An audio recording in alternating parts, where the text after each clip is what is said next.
c'est la deuxième fois que tu présentes ton ouvrage, je crois? C'est ça. Est-ce que vous connaissez mon invité? Notre invité? Non? Est-ce que vous connaissez déjà le club de Lyon-la-Duchère? Oui. C'est quoi le club de Lyon-la-Duchère? Est-ce qu'il y a quelqu'un qui peut répondre à notre place?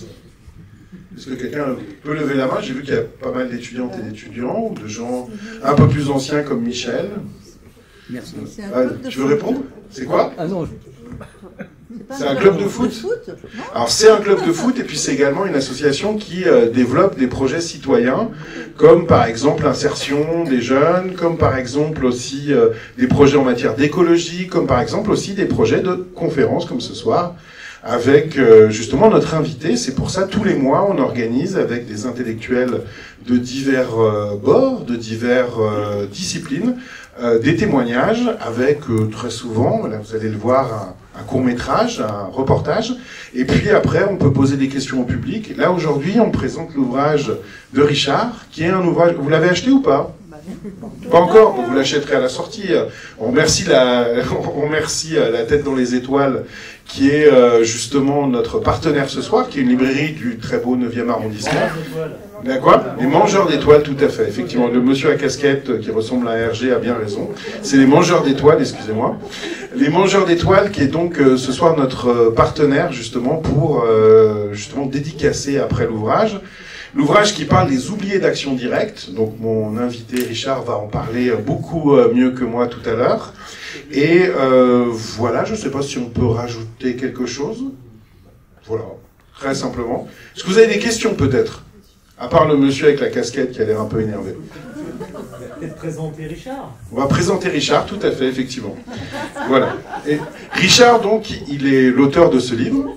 J'ai peur effectivement de mal prononcer le nom, donc ça se prononce Chitli. C'est un peu alsacien, ouais, Chitli, voilà. Chitli, c'est un peu alsacien. Chitli. Donc Richard Chitli, donc, qui est le correspondant du journal Le Monde, journal de référence s'il en est, abonnez-vous, et correspondant également, également qui est journaliste au Progrès, abonnez-vous aussi bien sûr, bien évidemment, abonnez-vous à tout ça, et donc qui a fait surtout un témoignage extrêmement important, il nous expliquera pourquoi autour de ce livre, et puis également qui est un homme extrêmement avisé vu qu'il écrit énormément sur la vie lyonnaise, qu'il est un observateur et puis un rapporteur très averti, et donc on est très honoré de t'avoir ce soir. Merci d'avoir répondu à notre invitation, à l'invitation de Jean-Christophe Vincent, qui n'est pas qu'un homme à casquette, mais qui est aussi le président du club de Lyon-la-Duchère qui nous accueille. Merci à toi. Est-ce qu'on peut applaudir Richard Chitli, justement? Et on va dire tu vas dire quelques mots avant qu'on passe ce petit documentaire. C'est moi qui suis honoré d'être ici ce soir. J'ai pas l'habitude je suis plutôt dans la presse écrite. Alors, vous serez bienveillant et je vais essayer de m'exprimer le mieux possible. Je suis pas dans l'audiovisuel. Voilà. En tout cas, c'est moi qui vous remercie pour l'invitation. Surtout, vous avez eu des invités prestigieux. Tu m'en as fait part de la liste tout à l'heure. Et Louis Plenel, qui était grand dirigeant du Monde, grand journaliste, etc. Et d'autres. Voilà. Donc, peut-être la soirée juste pour dire que je ferai un petit exposé pour vous expliquer comment je suis arrivé à réaliser ce livre, ma méthode de travail, comment ce livre est arrivé. Donc un petit exposé pas très long, et puis après ce que je vous propose c'est plutôt faire des échanges, que vous me posiez des questions. Je vois qu'il y a plein de jeunes gens, alors peut-être qu'ils vont se demander qu'est-ce que c'est que ces histoires d'action directe des années 80. Voilà, et donc je serai prêt à répondre, et ça sera peut-être plus vivant, plus simple de faire comme ça. Je suis pas professeur non plus, donc tenir 1h30 en parlant ça va être compliqué. Mais donc voilà, je propose ça va. Écoute, c'est pas mal. Ouais, c'est bien. À tout de suite. Ça vous va? Est-ce que vous n'avez pas d'objection, à part le monsieur à la casquette devant? Non, parfait. Écoute, on va lancer le reportage et puis après on reviendra sur scène. Merci Richard. Ce que je vous propose, c'est peut-être vous expliquer comment je suis arrivé à m'emparer de ce sujet-là. Comme Romain l'a rappelé, je suis reporter, je suis journaliste.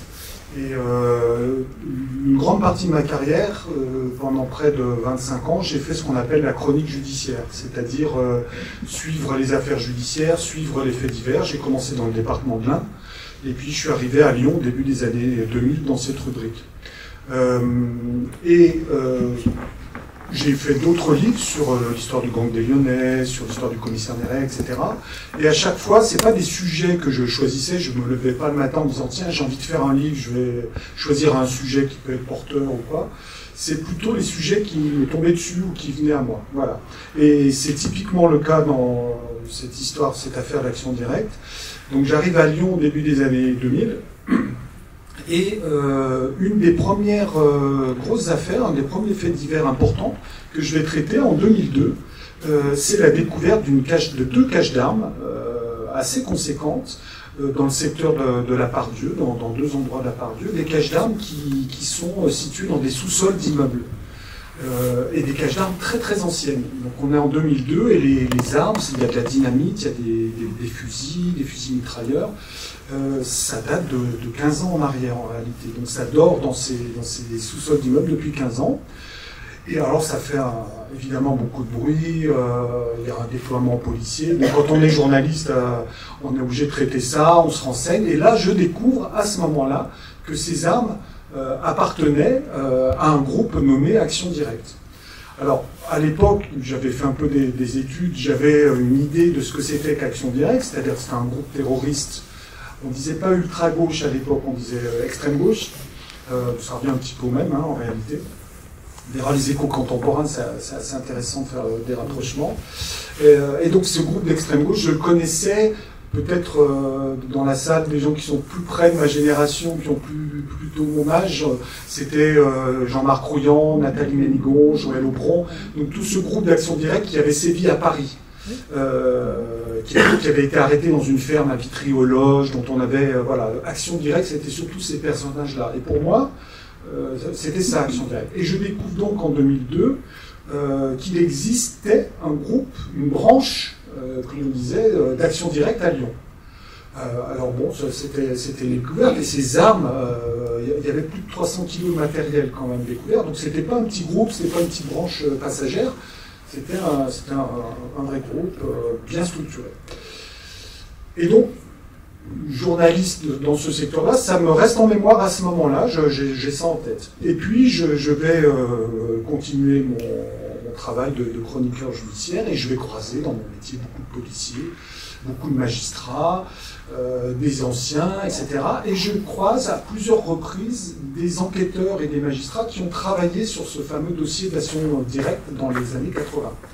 Et tous me font part du fait que cette affaire les a profondément marqués en réalité. Pour eux, ça a été un dossier, une enquête absolument exceptionnelle, pour des raisons diverses et variées. Je pourrais peut-être mieux vous expliquer tout à l'heure. Et donc, je me dis quand même, cette affaire d'Action Directe, c'est quand même pas rien. Il y a des policiers qui gardent ça. Pour qu'un policier de police judiciaire vous dise cette affaire m'a vraiment marqué, il y a des raisons, quoi, voilà.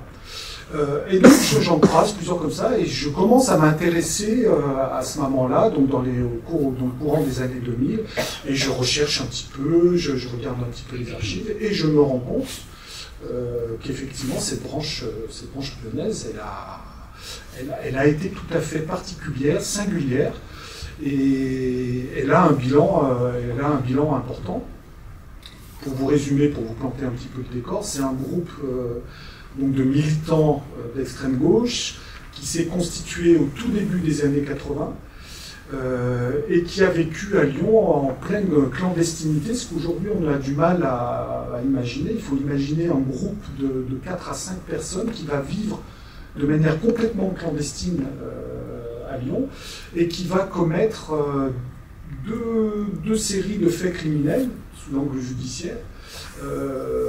D'abord des braquages de banques pour financer leur clandestinité, pour financer les achats d'armes, d'explosifs, et donc ils vont commettre un nombre considérable d'attaques de banques, puisque c'est plus d'une trentaine d'attaques en l'espace de 5 ans, donc vraiment un rythme très très très régulier. Donc je découvre ça, et puis comme le montre le reportage, c'est aussi des attaques qui ont fait des morts. Et donc Action Directe, c'est 3 victimes à Lyon, le général Delfos, pour ceux qui connaissent, hein, on a ça en mémoire, un brigadier, Guy Hubert, un brigadier de police, qui était arrivé très rapidement sur les lieux d'un braquage et qui en est mort aussi. C'était très violent, il y avait des fusillades, des coups de feu. Voilà.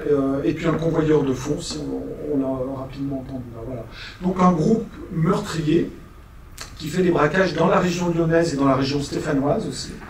et puis qui va, puisque le but de ce groupe de militants, l'idéologie, on y reviendra à travers vos questions si vous voulez, ils sont persuadés, ils ont dans l'idée que la lutte contre le capitalisme et l'impérialisme mondial doit passer par la lutte armée. Voilà. On est au début des années 80, c'est un petit peu anachronique, mais il y a un petit groupe, un petit noyau militant qui va se persuader que la révolution, la chute du capitalisme doit passer par la lutte armée. Et donc ils s'emparent de cette forme d'idéal, de projet militant, et c'est au nom de cet idéal, entre guillemets, qu'ils vont commettre des attentats, donc des braquages pour se financer, et une grosse série d'attentats. Et c'est là que je découvre que Action Directe Lyon a commis autant d'attentats, en réalité, que le groupe qu'on connaît, le principal groupe d'Action Directe Paris, Rouillant, Ménigon, donc plus d'une trentaine d'attentats, mais commis à Paris. Voilà. C'est pour ça qu'en réalité, cette branche lyonnaise est passée, tu le disais tout à l'heure Romain, elle est passée à travers les radars policiers très très longtemps, parce que ce que j'explique dans le livre, la police a mis du temps à comprendre que les attentats de Paris étaient pour moitié commis par des gens qui étaient basés à Lyon. Voilà. Et les services étaient un peu cloisonnés, il y avait une centralisation des renseignements généraux notamment, qui fait que voilà, les policiers n'ont pas du tout réalisé qu'il y avait des clandestins à Lyon qui étaient à l'origine de l'attentat. Voilà. Je reviens à mon cheminement personnel. Donc j'ai un petit peu les grandes lignes de cette histoire-là, mais j'en suis pas à me dire il y a de quoi faire un livre, j'en étais pas très, très, très sûr. Et puis il s'est passé des événements assez violents dans des manifestations que j'ai couvertes en tant que journaliste. Les manifestations des Gilets jaunes, donc là ça, on a tous ça en tête, les manifestations contre les retraites, enfin, vous voyez c'est une très longue série de manifestations, je ne les ai pas comptées, mais j'y suis allé à beaucoup. Et j'ai été frappé par quelque chose, vous qui étiez peut-être dans la rue à ce moment-là, c'était la violence, une forme de violence qui s'exprimait dans ces manifestations. Je vois qu'il y en a qui sourient, donc ils étaient peut-être pas très loin de ces débuts de cortège, où il y avait une part de jeunesse, alors que les policiers appelaient les Black Blocs, voilà, il y avait une sorte d'appellation qui couvrait différentes tendances.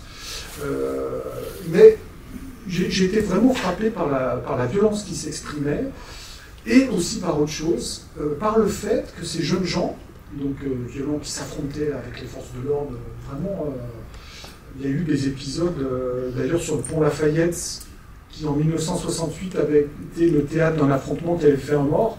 Au même lieu, au même endroit, 40 ans, 50 ans après, je retrouvais une violence très très forte. Le seul mort de mai 68. C'est ça, le seul mort de mai 68 était à Lyon, pont Lafayette.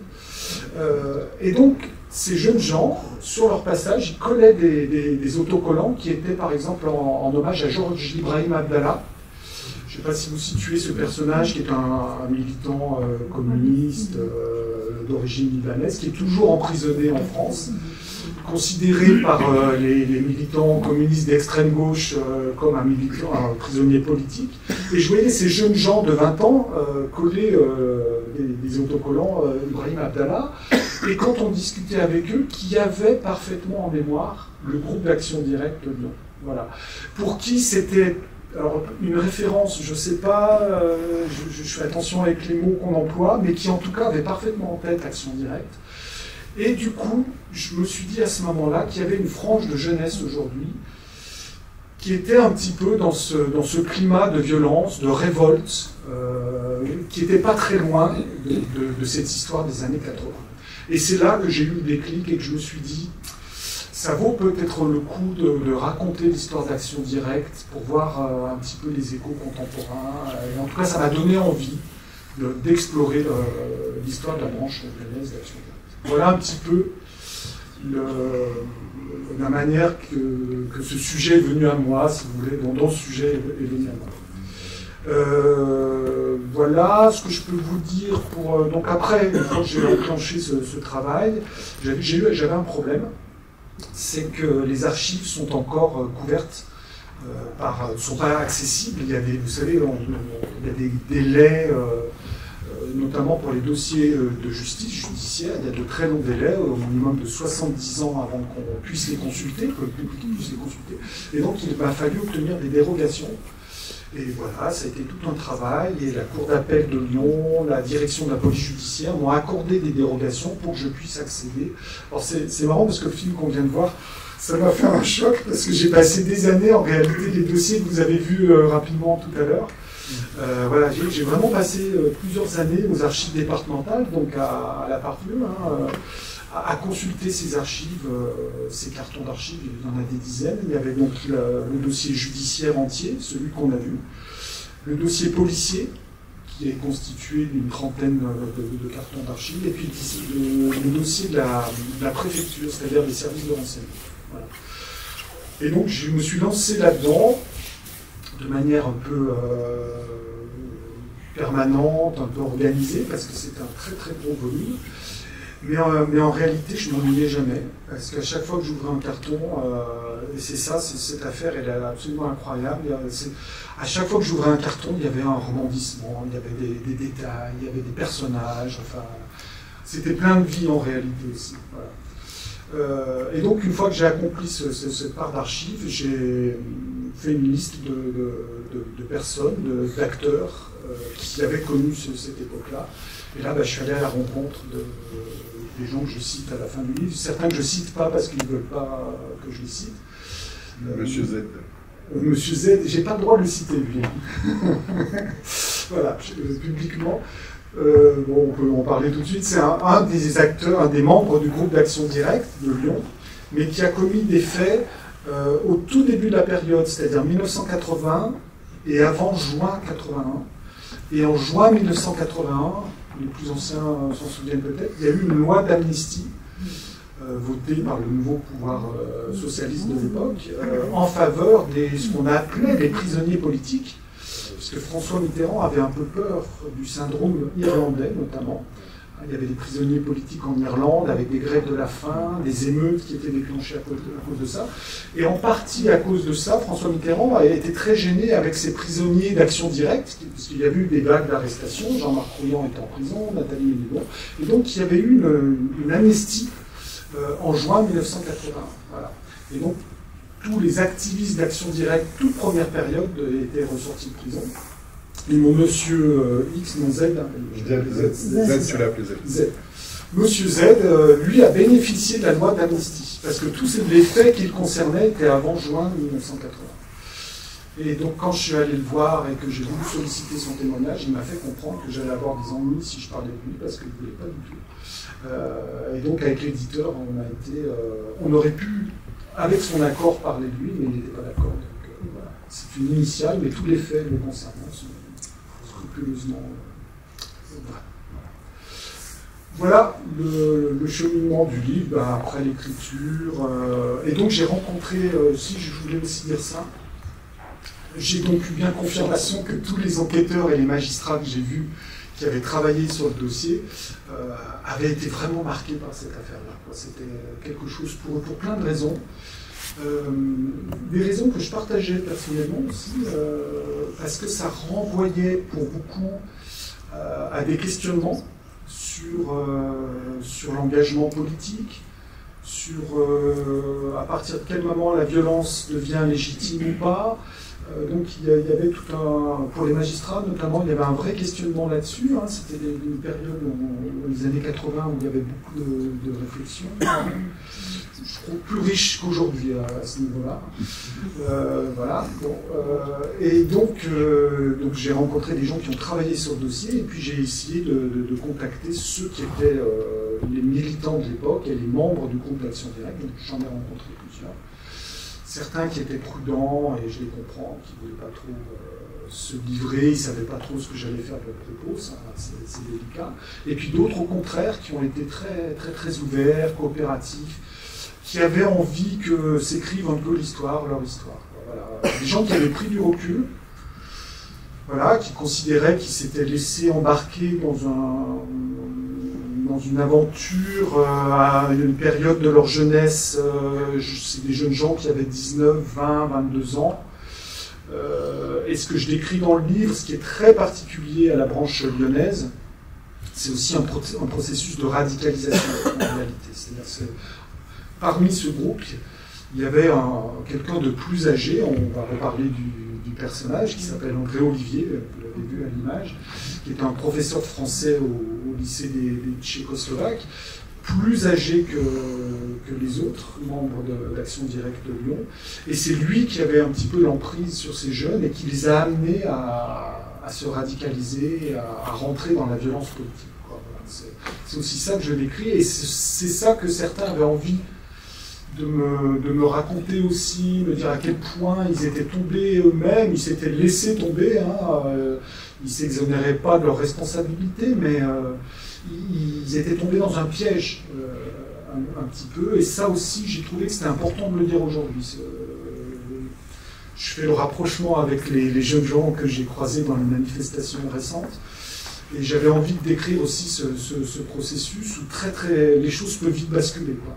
Les choses peuvent vite basculer, des rencontres, des circonstances, et après, ce que m'expliquait notamment Maxime Frérot, donc, que vous avez vu, que je suis allé voir, que j'ai rencontré, il m'explique une chose, mais c'est pas le seul à me dire ça, c'est qu'une fois que vous êtes tombé dans un groupe clandestin, qui va se compromettre dans des actions violentes, criminelles, où les peines encourues sont très très lourdes, on tombe dedans très rapidement, et après c'est extrêmement difficile, voire impossible d'en sortir.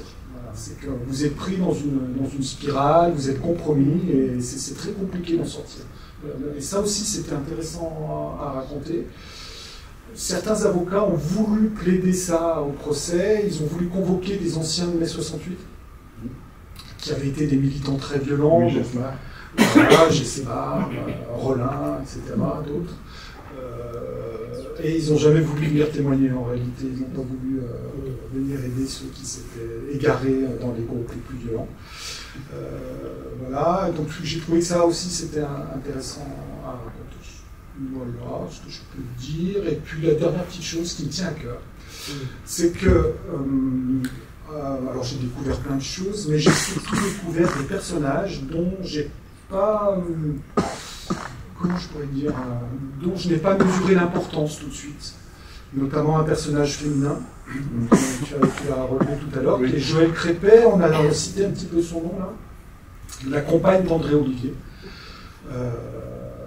Et c'est une femme qui a été, à l'époque, au moment des procès, médiatiquement un petit peu mise dans le même groupe, sur le même plan, et en fait c'est un personnage qui était pas du tout, qui était très singulier, qui était très intéressant dans la réflexion, et qui avait subi pas mal de choses qui aujourd'hui font écho aussi. Il y a une forme de violence qu'elle avait elle-même subie, alors qu'elle était militante violente, et j'ai trouvé que c'était très très intéressant. Enfin ça c'est un personnage qui s'est révélé à moi, et j'ai voulu à la fin du livre la mettre un peu en exergue parce qu'elle dit plein de choses sur l'époque. Voilà ce que je voulais dire. Vous pouvez l'applaudir.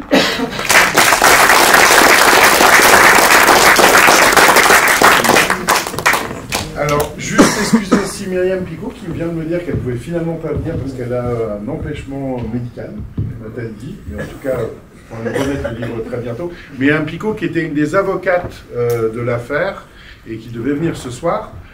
Moi, je vais... Alors, je crois que ce micro-là ne marche pas bien, mais je vais le faire sur celui-là. On va faire circuler le micro entre ses rangs. Moi, je vais profiter du privilège qui est le mien, déjà pour te remercier. Et puis aussi pour te poser deux questions. Là, tout à l'heure, j'étais avec mes étudiantes qui est là, il y en a d'autres d'ailleurs dans la salle, mais à qui j'ai particulièrement dit que il y avait eu aussi dans cette composante de l'Action Directe Lyon, aussi des gens qui au départ venaient des luttes antinucléaires et des luttes écologiques. Comment est-ce qu'on passe des luttes écologiques à ce genre d'action? Et la deuxième chose qui m'a marqué, parce que là, il y a peu de transition dans l'ouvrage à ce niveau-là, c'est Myriam Picot et un certain nombre de personnes qui étaient contemporains, comme Bernard Bolz, m'avaient expliqué l'antisémitisme du groupe. Et en fait, on le voit au procès, mais on le voit pas dans les revendications avant. Alors, est-ce que j'ai mal lu l'ouvrage? Est-ce que peut-être c'est quelque chose qui arrive tardivement? Tu pourras nous répondre peut-être à ça, et je vais faire circuler le micro, prendre 2-3 questions, les grouper, et puis après tu répondras, et puis on fera plusieurs tours comme ça. Ça te va? Est-ce que quelqu'un a une question, une réaction? Ou pas? Vas-y. Oui, bonsoir, merci. Merci pour votre intervention, pour votre explication. Moi, ma question, alors malheureusement, j'ai pas pris le temps de lire le livre, mais dans ce que vous expliquez dans les processus de radicalisation, donc on peut les mettre au pluriel, est-ce que vous voyez des liens avec ce qu'on appelle le djihadisme, par exemple? Est-ce qu'on peut faire des liens? Est-ce qu'il y a eu des liens entre ces groupes-là et ces groupes djihadistes, terroristes, notamment dans les années 90, dans les prisons ou ailleurs? Merci. Afid Sekri, donc président du conseil de quartier de la Duchère, qui va donc acheter ton livre après, vu qu'il ne l'a pas encore lu. Il vient de le dire. Est-ce que quelqu'un d'autre a une question? Il y a monsieur au fond. Je vais prendre le monsieur au fond, puis on répondra aux trois à la fois. Ça va?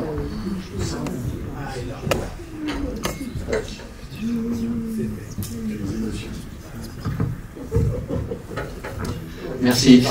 La question que je voulais poser, qui concerne l'Action Directe, mais aussi finalement tout le terrorisme, Fraction Armée Rouge et Brigade Rouge en Italie, c'est est-ce que ces gens qui se sont engagés corps et âme dans un combat pensaient réellement qu'il y avait une chance de réussite, c'est-à-dire de faire tomber le régime capitaliste, impérialiste, militaro, je ne sais plus trop, financier, etc. Et est-ce que ces gens-là avaient réfléchi à une tactique qui pour eux était la lutte armée, en pensant que c'était la bonne pour renverser le régime capitaliste? Je pose cette question en me disant qu'il y a très très peu d'actions terroristes qui ont finalement fait bouger les choses efficacement. Le cas que je connais, c'est l'Irlande avec l'IRA, mais avec un soutien de la population catholique d'Irlande du Nord qui était totalement différent de l'absence apparente de soutien qu'il y avait en France.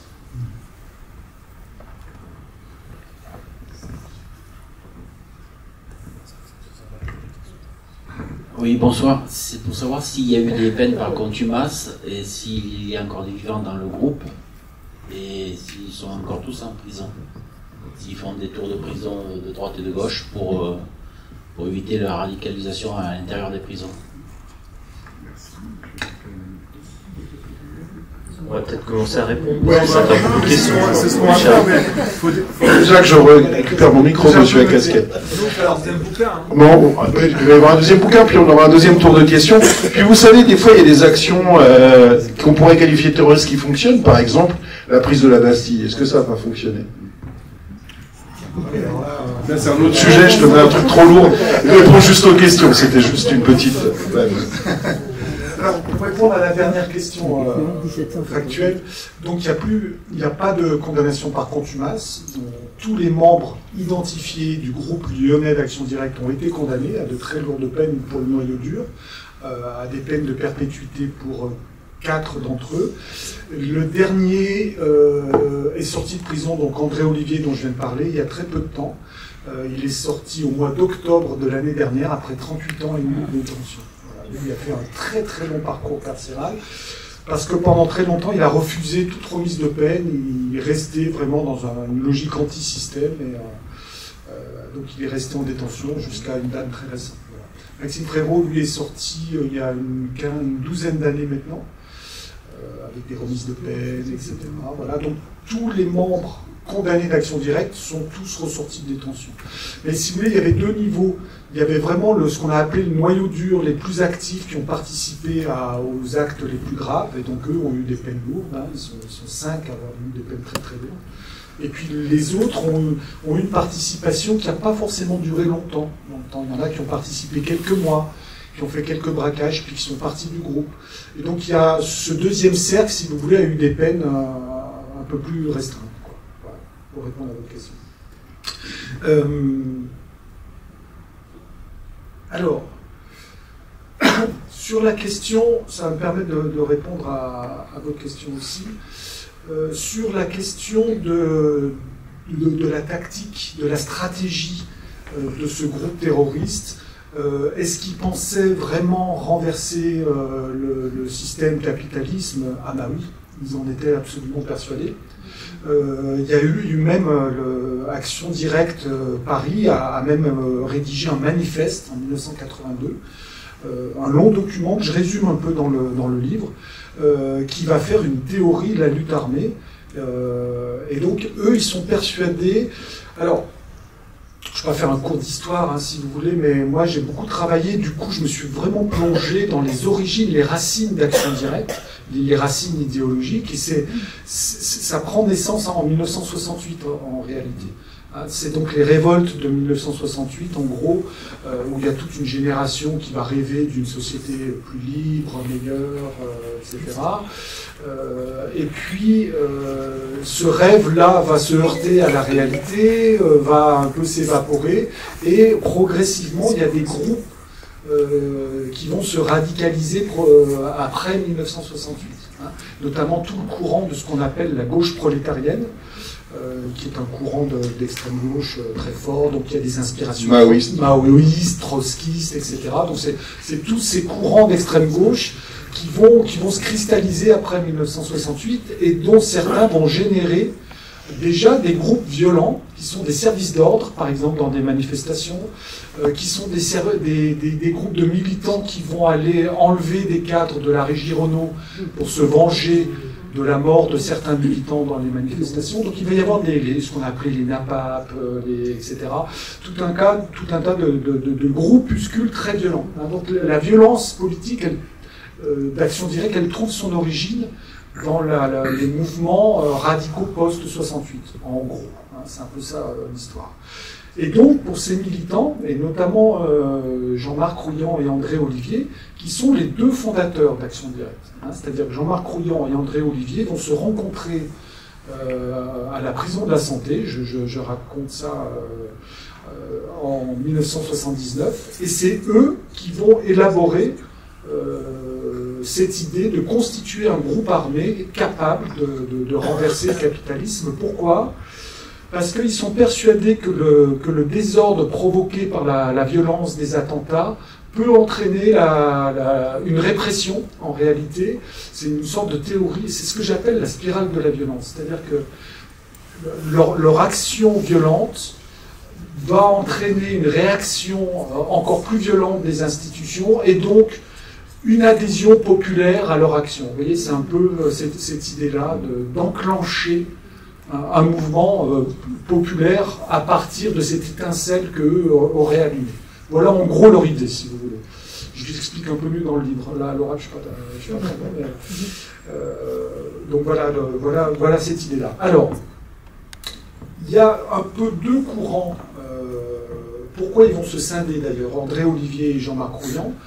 C'est que Jean-Marc Rouillant, lui, il a un parcours, il vient un peu du courant anarchiste catalan, espagnol, il est originaire du sud-ouest.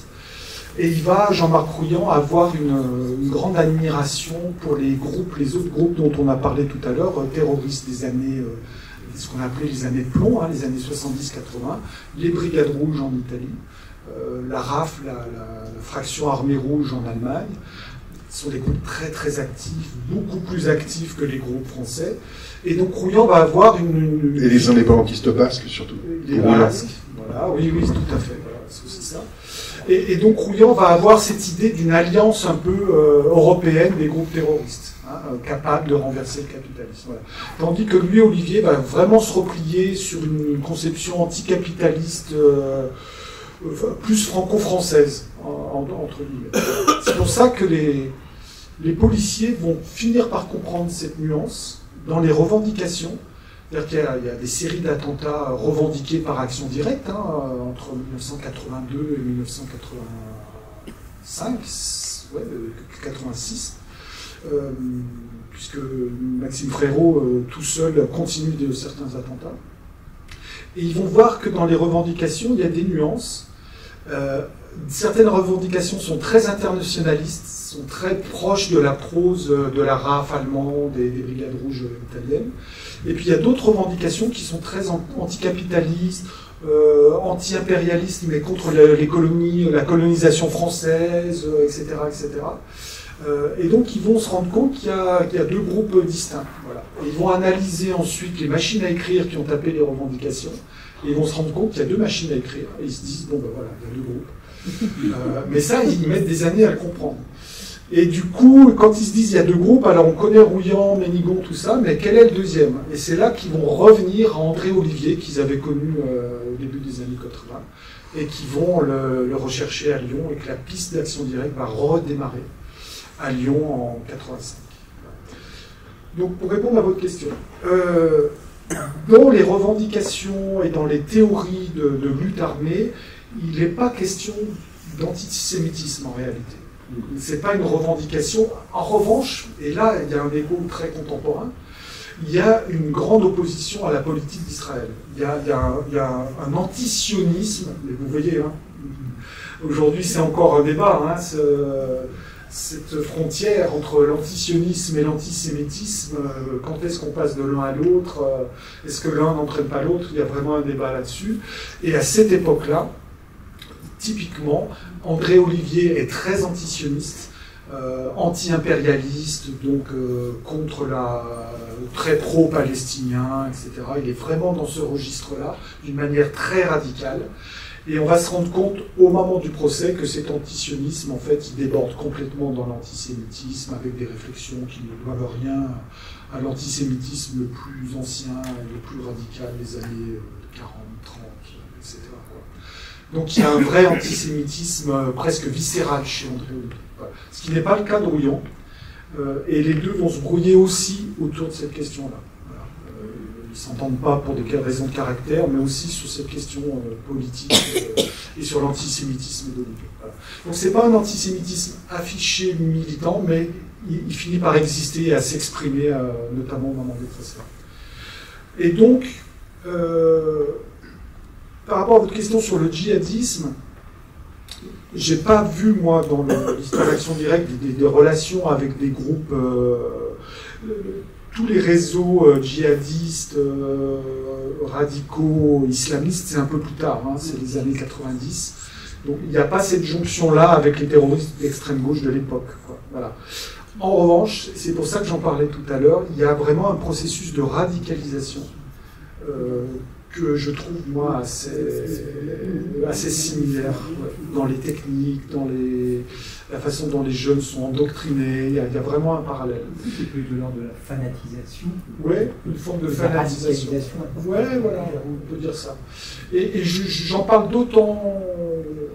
Je suis d'autant plus à l'aise pour faire ce parallèle que moi j'ai beaucoup travaillé sur les réseaux islamistes lyonnais, Quelqu'un, etc. J'ai rencontré un gars qui s'appelle David Valla, vous voyez qui c'était, David Valla, voilà, qui est mort il n'y a pas longtemps. Et lui m'avait vraiment expliqué comment ça fonctionnait, tout ça. Et je vois vraiment le parallèle entre ce que j'ai étudié sur Action Directe et sur les réseaux islamistes. Donc tout ça c'est pour répondre à votre question. Voilà, je crois que j'ai fait... Ah oui, les écolos. Oui. Et donc dans ce corpus idéologique, alors dans ces profils de jeunes gens, il y a effectivement des militants écologistes un peu durs. Alors Darmanin, comment il dit Les éco-terroristes. Les éco-terroristes, voilà. Donc ils les auraient peut-être appelés comme ça à l'époque. Mais en réalité, c'était des jeunes gens, et c'est dommage que Myriam Picot soit pas là, parce qu'elle m'a vraiment raconté ça, elle m'a vraiment expliqué ça. Dans cette histoire d'Action Directe, il y avait des jeunes gens qui avaient des vrais idéaux, et notamment cette frange de militants écologistes. Il y avait Super Phoenix à l'époque, la centrale Super Phoenix, une centrale nucléaire avec une technique... Et cette centrale avait suscité un grand mouvement, des manifestations qui doivent rien à Sainte-Soline aujourd'hui, c'était très très violent. Et donc il y avait une frange de militants écologistes très violents, effectivement, à l'époque. Il y avait des affrontements, comme aujourd'hui Sainte-Soline, c'était pareil dans les années 80, je crois qu'on peut dire ça, on peut faire ce rapprochement. Et parmi ces militants écolos très remontés, effectivement, il y en a qui ont croisé la route d'André Olivier et qui ont été...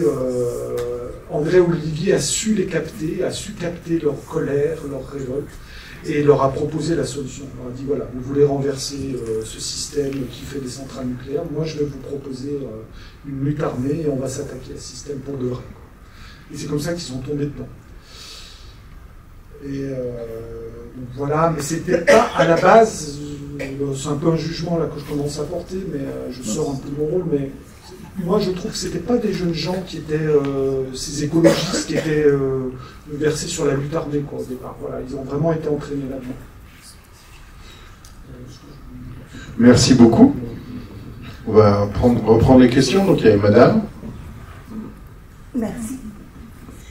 Avant toute chose, je vous remercie pour cette thématique qui relève aussi de l'histoire et qu'il faut la tracer et la faire connaître. Et j'ai quelques petites questions, si vous permettez. La première, c'est ces militants, ils appartiennent à quelle classe sociale et économique? Aussi, comment ça se fait que ce mouvement s'est exprimé une fois que la gauche est au pouvoir? Est-ce une forme de désarroi ou de déception? Et la dernière, j'aimerais bien savoir l'importance de l'engagement féminin qui a toujours peut-être passé sous silence parce que c'est des femmes. Merci. Vous allez voir dans le livre que c'est pas mis sous silence. Ouais. Alors, est-ce qu'il y a une autre question? Ah, oui, je vois une question ici.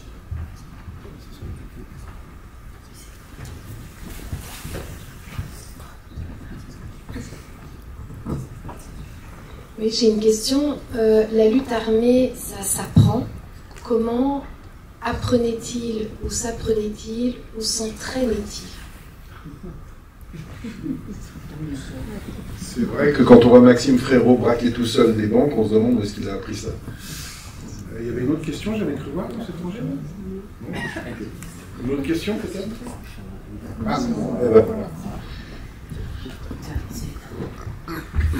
Alors moi je voulais savoir si ce mouvement a eu des velléités de s'attaquer à l'autre extrême, notamment à Lyon, et également que vous nous confiez peut-être le prétendu héritage d'Action Directe, de ce qui s'est passé quand il y a eu les manifestations juste avant les Gilets jaunes, justement l'histoire de la caténaire. Non, c'était bien avant. Donc c'était un héritage et si on pouvait en reparler, puisque c'était à ce moment-là. Merci. C'est bon, on fera un autre tour de questions, mais là déjà, t'as de la matière. Oui, j'ai pas mal de matière. Waouh, c'est...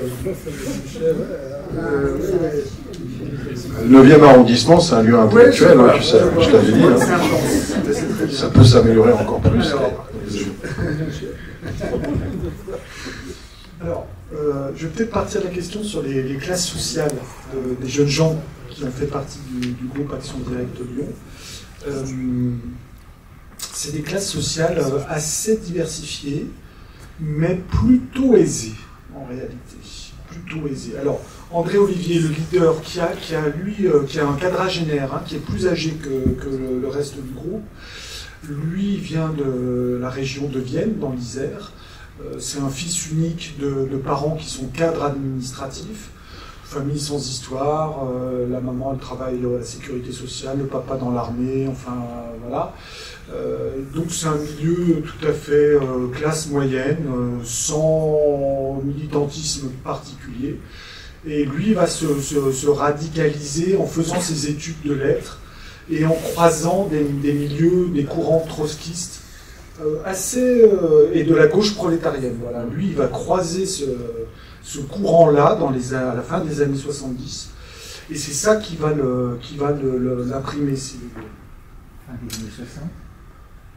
Non, la gauche prolétarienne, c'est plutôt 72, 73. Post-68, quoi. Post-68. 72. C'est ça, dans ces années-là, lui. Hein, c'est à partir de... Il fait ses études, il rate 68, il fait pas 1968, il fait ses études à ce moment-là, et c'est à partir de 69-70 qu'il commence à rentrer dans le courant de la gauche prolétarienne. Donc, vous voyez le profil social, c'est pas un profil ouvrier, militant, etc. C'est quelqu'un plutôt intellectuel, et qui va rentrer dans ces courants-là, et qui va ensuite développer d'ailleurs toute une théorie de l'éducation libre. Enfin, il y a tout un tas de choses En fait, juste quand la gauche prolétarienne, qui est le principal mouvement maoïste français, qui va donner lieu au journal Libération, à plein d'autres choses, s'arrête, il y a effectivement les groupes dont il est question par Richard, les NAPAP, les noyaux autonomes pour la révolution prolétarienne, qui se montent. Il y a plein de gens qui disent, voilà, je voudrais un débouché après 68 et je sais pas quoi faire. Donc certains vont dans des communautés New Age, d'autres arrêtent la politique, d'autres rentrent dans la politique institutionnelle, et d'autres encore rentrent dans la lutte armée.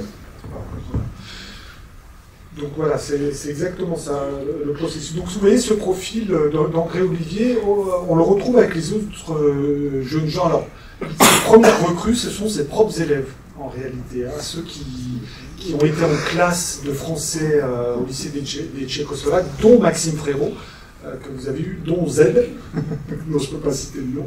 Voilà, ce sont les élèves d'André Olivier. On vous avoue, c'est Éric Zemmour, en fait. On parlera de l'extrême droite après, donc j'ai une question là-dessus. Et donc ces élèves sont, alors eux sont des milieux, Frérot, c'est des milieux un peu plus modestes, mais pas tant.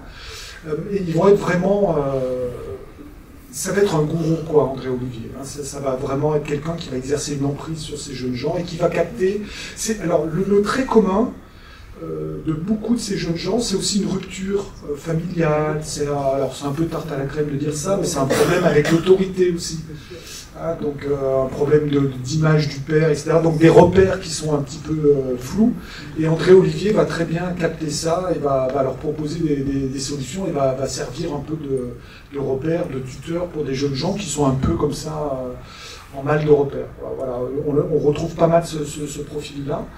Et il va y avoir c'est là aussi où cette affaire est un peu rocambolesque et je vais répondre à la question de comment on s'entraîne. Ils vont aussi, parmi les élèves et ces cercles d'étudiants, d'écologistes, on va trouver une classe plus aisée de jeunes gens dont les parents sont par exemple, il y a quelqu'un qui s'appelle Renaud Lègle, qui est issu d'une famille d'origine belge, dont le père travaille à la Sabena, qui est une compagnie aérienne à l'époque, donc qui est directeur d'agence, etc. Donc, milieu social, là, supérieur, et qui habite dans l'ouest lyonnais, vous voyez, Francheville, Chapeau-d'Eau, dans des très belles villas, des très belles demeures. Et eux, qui sont un peu perdus, qui au niveau scolaire flottent un peu, ils vont croiser la route de Frérot, d'Olivier, et hop, ils vont être récupérés, ils vont rentrer dans ce groupe d'action directe. Et le groupe d'action directe, qui est un petit peu, qui devient clandestin, a besoin de trouver des plans, des appartements, etc. Et ils vont avoir l'idée de squatter chez ces jeunes gens, dans une villa notamment à Francheville. Et ils vont se retrouver là-bas et ils vont s'entraîner aux armes et au tir dans la cave des parents de Renaud Lègle. Donc il y a une grande cave voûtée dans une maison avec un grand parc, etc. Et le groupe Action Directe va squatter cette villa et pendant plusieurs étés va s'entraîner au tir dans la cave. Voilà. Donc tout ça pour vous dire que l'entraînement, c'est complètement amateur, quoi. C'est à la fois complètement amateur, c'est-à-dire ils n'ont pas un entraînement militaire très organisé, mais en même temps c'est très déterminé, quoi. Puis il y a un ancien militaire chez eux. Alors, il y a un ancien militaire qui joue, merci Romain de l'avoir dit, c'est que Maxime Frérot, lui, a fait l'armée, et il a fait l'armée dans une section de parachutistes à Bayonne, et donc lui, il connaît tout à fait le maniement des armes, et il va l'expliquer à ses camarades, il connaît aussi le maniement des explosifs. Et c'est pour ça qu'on va le surnommer à juste titre l'artificier du groupe Action Directe. Voilà. Donc c'est quelqu'un qui avait cette connaissance par le service militaire. Voilà pour le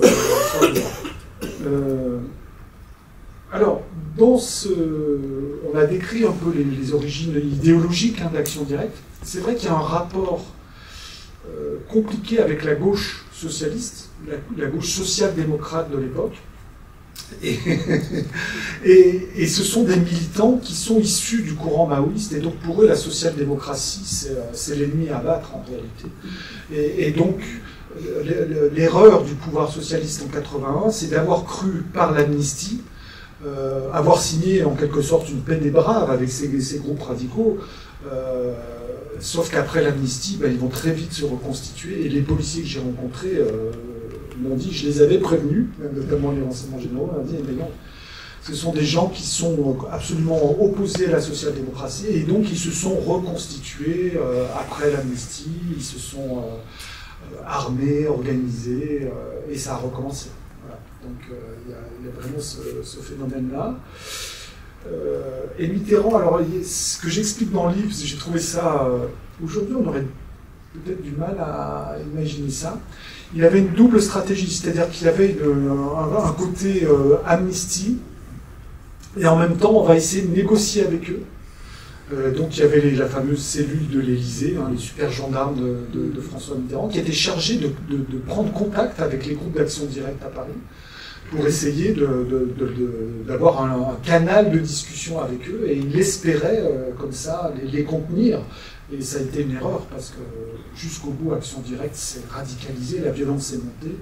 Ça a été pour Rouillon-Ménigaud les assassinats du PDG de Renault, Georges Besse, du général Audran, général des armées Audran. Voilà, donc ça a été un échec à ce niveau-là.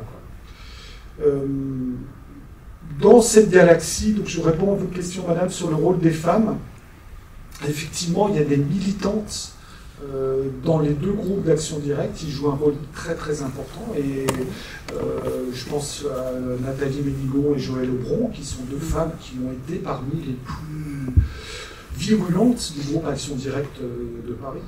Donc ça, il y a vraiment et en Allemagne, et dans les groupes de Brigade Rouge aussi. Oui, Gudrun Esslin. Voilà, Gudrun Esslin, qui était une légérie, je ne sais pas si le terme est bien adapté. Si, c'était une forme de légérie. Quand je prends les livres sur la RAF, voilà. Il y a complètement ce côté-là, il l'utilise comme ça. Ce sera un autre livre. Oui, il l'utilise comme ça, voilà. Donc ces militantes, elles sont très très très présentes et très très actives. Dans le groupe d'Action Directe, il y a vraiment une particularité, et je reviens à... Alors, il y a plusieurs jeunes femmes qui font partie du groupe d'Action Directe. Certaines font partie du deuxième cercle. Elles ne sont pas les plus actives, et puis elles arrivent là par à des moments personnels particuliers de fragilité, et elles sont entraînées dans le groupe. Et il y a Joëlle Crépet, que moi je trouve un personnage très important, qui elle est une militante très convaincue, idéologiquement persuadée de mener un vrai combat,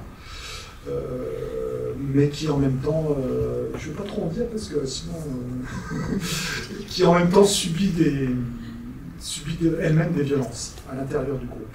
Voilà. Et ça nous renvoie à une problématique d'aujourd'hui, qui sont celles des violences intrafamiliales, des violences conjugales. Et j'ai découvert, je peux le dire quand même, tant pis, je suis allé trop loin, j'ai découvert qu'en fait, il y avait des violences conjugales à l'intérieur d'un groupe terroriste d'ultra-gauche. Et on se dit, bon, ben voilà. Et donc Joëlle Crépet a porté ça. Elle a porté ça très longtemps comme une souffrance énorme. Elle n'a pas réussi à en parler, et elle a été piégée par les autres membres du groupe et par certains avocats moins bien intentionnés qui n'ont pas du tout voulu désolidariser Joëlle du reste du groupe. Et ça a été... et à la fin, elle a réussi quand même à expliquer tout ce qui s'était passé à l'intérieur du groupe. Et je trouvais que c'était important de le dire. Merci beaucoup. Est-ce que vous avez encore d'autres questions? Oui. Ah, j'ai un monsieur et après... Est-ce qu'il y avait une dimension religieuse? Ok, donc il y avait une dimension religieuse, on a déjà cette question-là. Ensuite, vous vouliez redire quelque chose? Attendez, je vais prendre cette dame et après je viens à vous. Ok, il y a... Ouais. Donc, vous expliquez, est-ce que c'est le groupe Action Directe était en lien avec les groupes d'extrême gauche européens, donc avec les Allemands et les Italiens? Alors, je prends la dame, oui, pardon, et puis après c'est... C'est un peu la continuité de cette question. Est-ce que ce mouvement s'est limité aux pays européens, ou il a dépassé ce cadre pour par exemple l'Amérique latine ou le Maghreb, notamment au Maroc. Merci. Merci madame.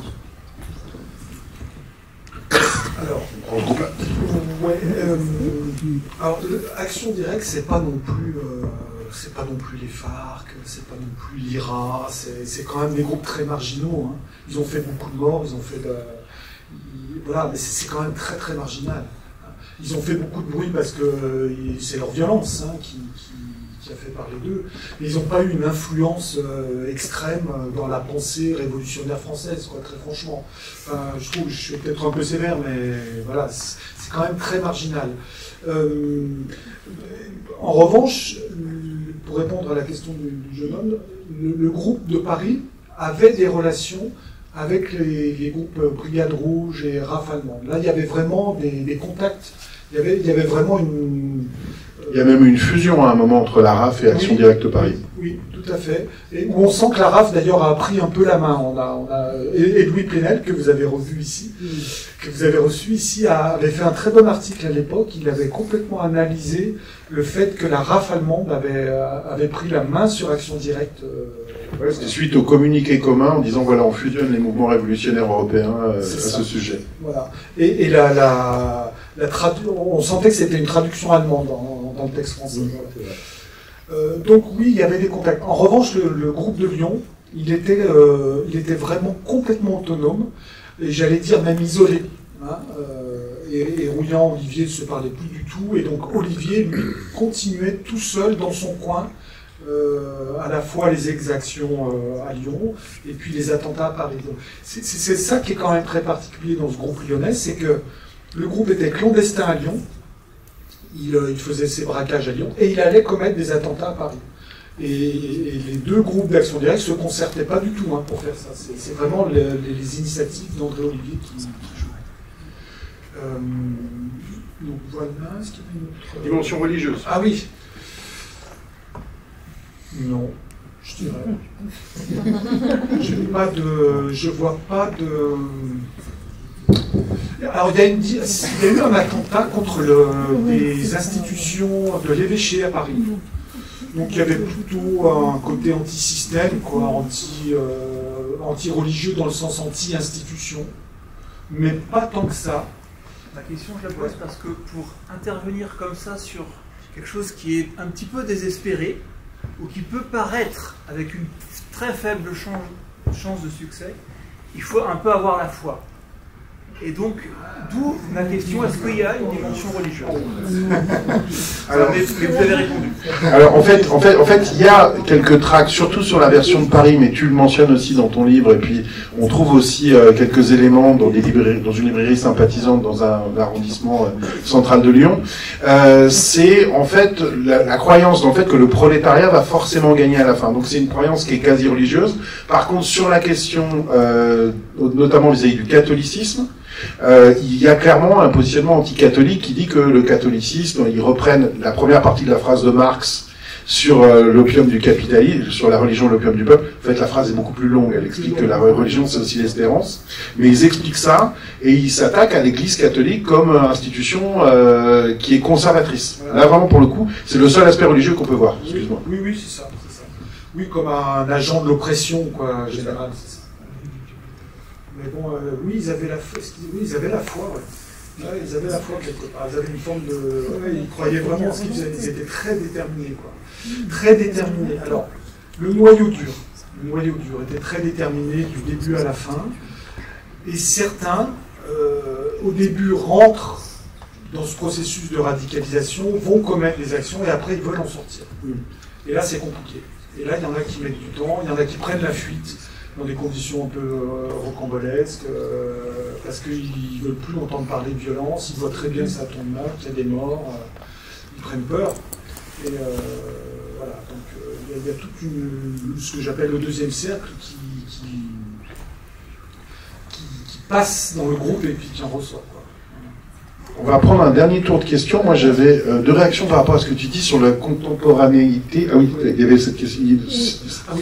L'étendue de voilà. cette idéologie Ah oui, à l'extérieur, pardon. On a oublié cette question. De l'Europe. entre autres.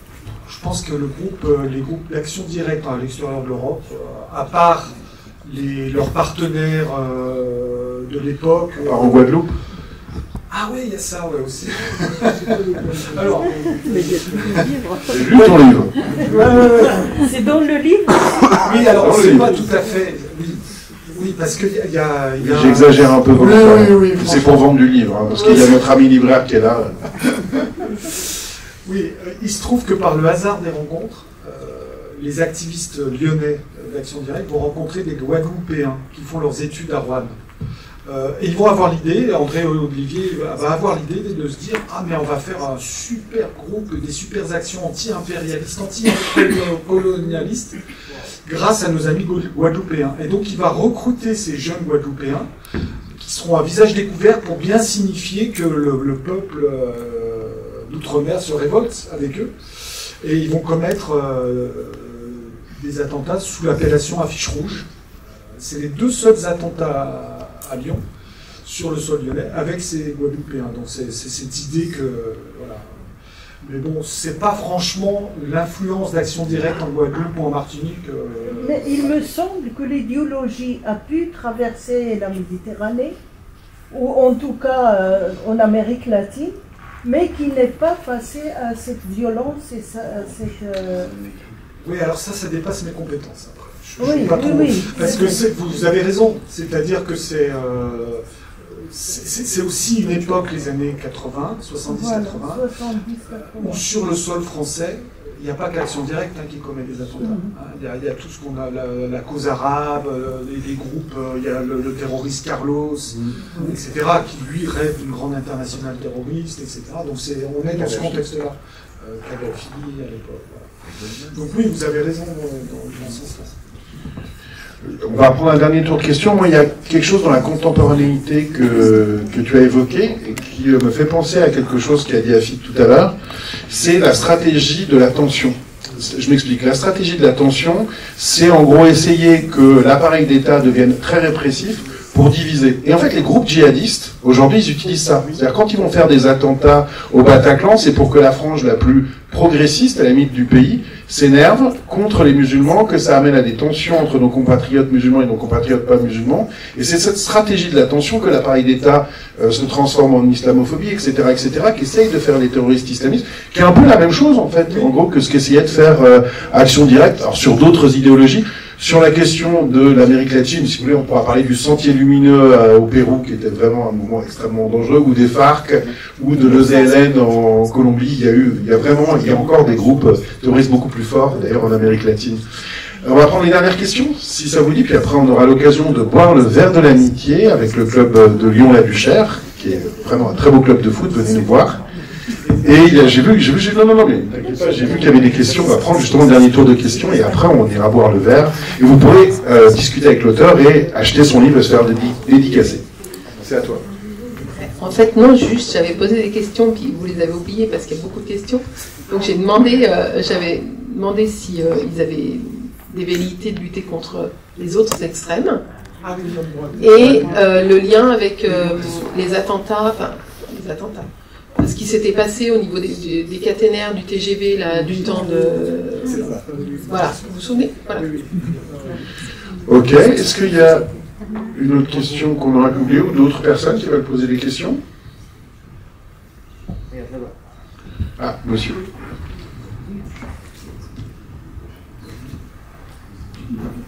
Bonsoir.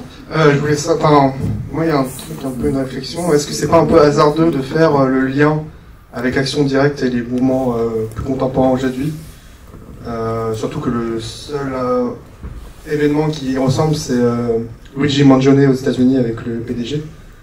Et surtout, je trouve que c'est peut-être un peu dépolitisant de dire ça aujourd'hui dans un... Enfin, pardon, j'ai un peu du mal à... je trouve ça un peu dépolitisant aussi de peut-être réduire ces mouvements d'Action Directe à juste de la radicalité, surtout qu'il y a un contexte quand même, j'imagine, autour. Enfin, j'ai pas lu le livre et je connais pas trop cette période, mais par exemple aujourd'hui on est quand même dans un contexte où l'État est de plus en plus répressif, notamment dans les mouvements, et c'est pas du fait d'actions terroristes, pour le coup. Donc voilà. Désolé, c'est un peu... Je vous remercie. Vous verrez ce côté répressif, il est aussi évoqué dans le livre. Oui, justement, je vous remercie vraiment de cette question. Ça me permet de corriger l'image que j'ai pu donner. Je vais répondre. Vous verrez, c'est vraiment évoqué, cette question de la répression. Dernière question? Non? Eh ben écoute, vas-y. Oui, mais je vais partir de là. C'est vrai que ce qui m'a frappé en étudiant, alors c'est Myriam Picot, elle m'a dit c'est génial que vous fassiez ce livre parce que ce qui s'est passé au niveau judiciaire, c'est que c'est le début de la justice antiterroriste en 86.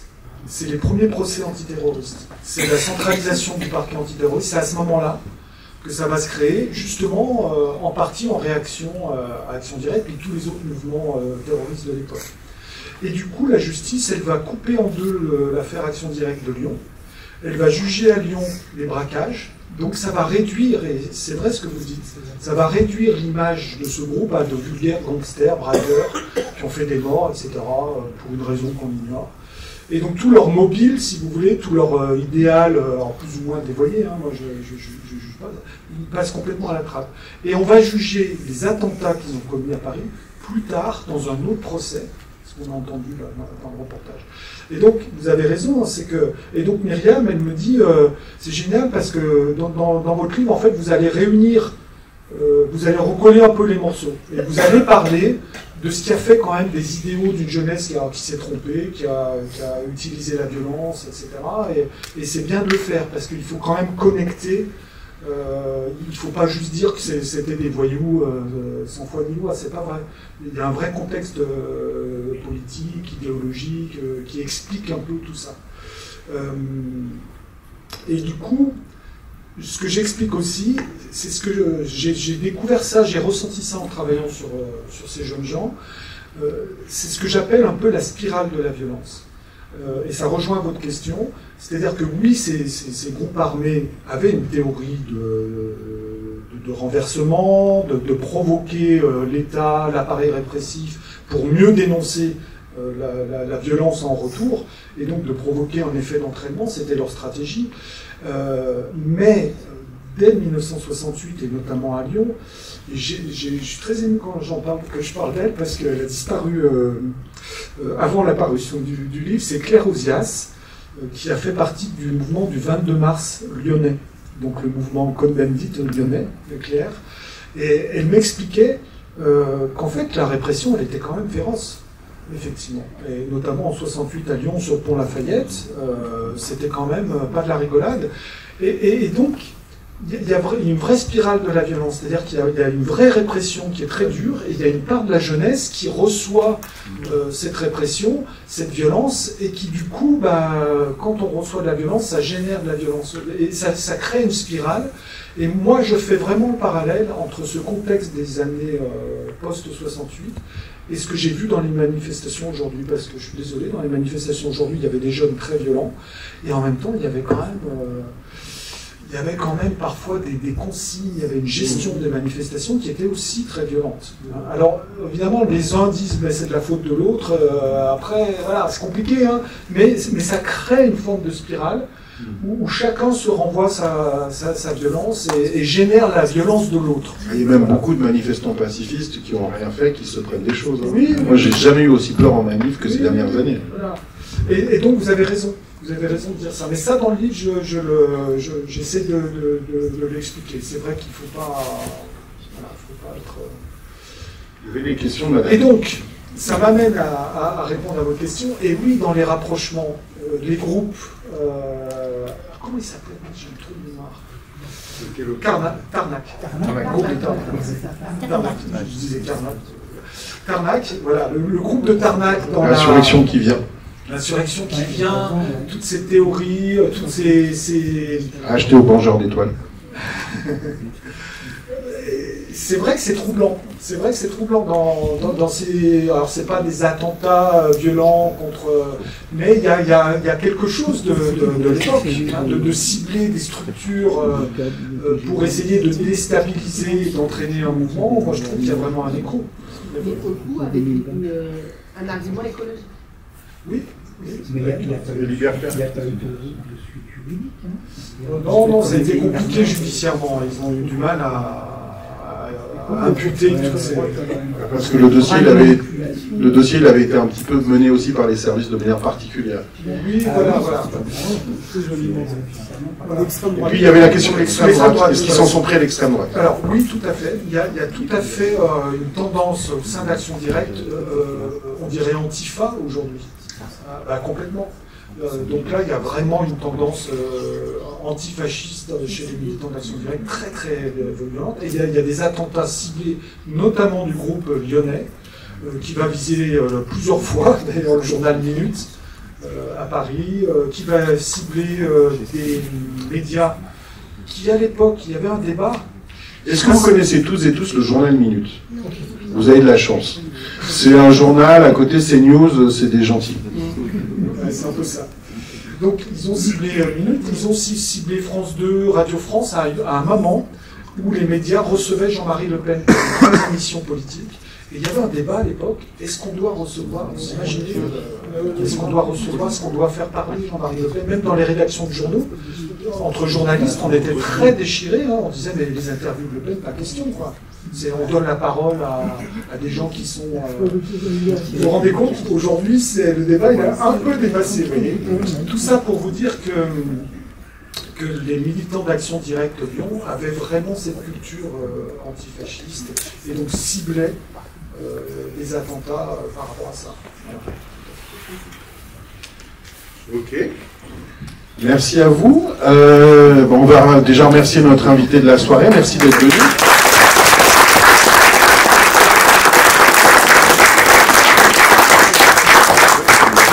Merci à la fois tout ce travail de littérature, à la fois de tout ce travail de documentation. Merci d'avoir fait vivre aussi ces rues de Lyon. Moi, il y a des lieux que je reconnaissais des dizaines d'années après. C'est incroyable. Notamment, il y a eu un attentat à côté de la librairie, monsieur le libraire. Ah ouais, juste à côté de chez toi. Et merci d'être venu. En tout cas, voilà, on vous invite avec le club de foot de Lyon-la-Duchère à boire un verre après, à échanger avec l'auteur et à vous faire dédicacer ce magnifique ouvrage qui est un moment de l'histoire politique et un moment de l'histoire de Lyon. Merci Richard Chéty. Merci à vous.